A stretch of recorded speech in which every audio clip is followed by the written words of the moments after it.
យើងនៅសល់ពេល2ខែវិច្ឆិកាធ្នូ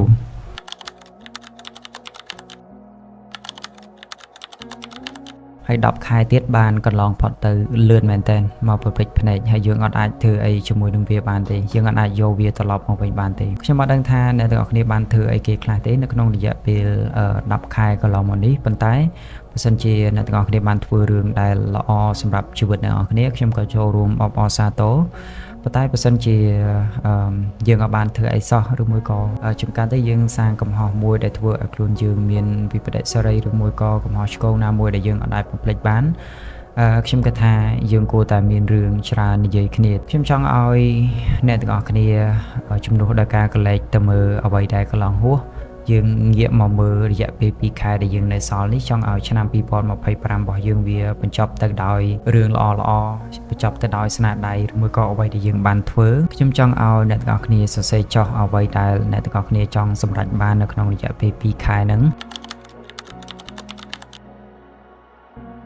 រយៈពេល2ខែគឺមានរយៈពេលអាចជាយូរគួរសមដែរបើសិនជាយើងអានសភៅនៅក្នុងមួយថ្ងៃ5ទំព័រក្នុងរយៈពេល2ខែយើងក៏អាចអានសភៅបានចំនួន2ក្បាលឬមួយក៏1ក្បាលដែរបើសិនជាយើងរៀនពាក្យថ្មីចំនួនមួយថ្ងៃយើងនិយាយថា2-3ពាក្យចុះនៅក្នុងរយៈពេល2ខែហ្នឹងគឺច្រើនមែនតើវាអាចផ្លាស់ប្ដូរយើងបាននេះម៉ោង2យប់ហើយ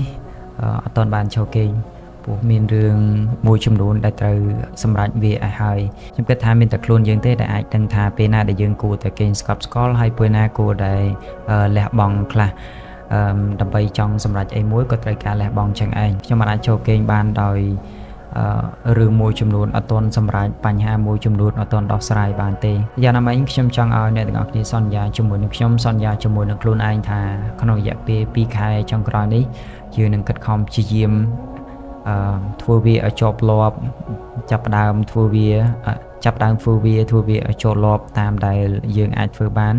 ហើយខ្ញុំសង្ឃឹមថាអ្នកទាំងអស់គ្នានឹងទទួលបានលទ្ធផលល្អនៅចុងឆ្នាំជួនកាលរយៈពេល2ខែនៃការធ្វើវាជាជាប់លាប់របស់យើងវាអាចទទួលបានផលច្រើនជាងរយៈពេល10ខែ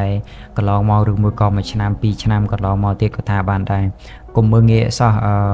ភាពជាប់លាប់នេះមួយគឺយើងត្រូវតែមាននៅក្នុងខ្លួនបើសិនជាយើងចង់សម្រេចលទ្ធផលអ្វីមួយភាពជាប់លាប់គឺជាកត្តាសំខាន់មួយដែលយើងត្រូវធ្វើដែរម្ដងទៀតអ្នកនរគ្នាសរសេរចុះអ្វីដែលយើងចង់សម្រេចបាននៅក្នុងរយៈពេល2ខែ1ខែ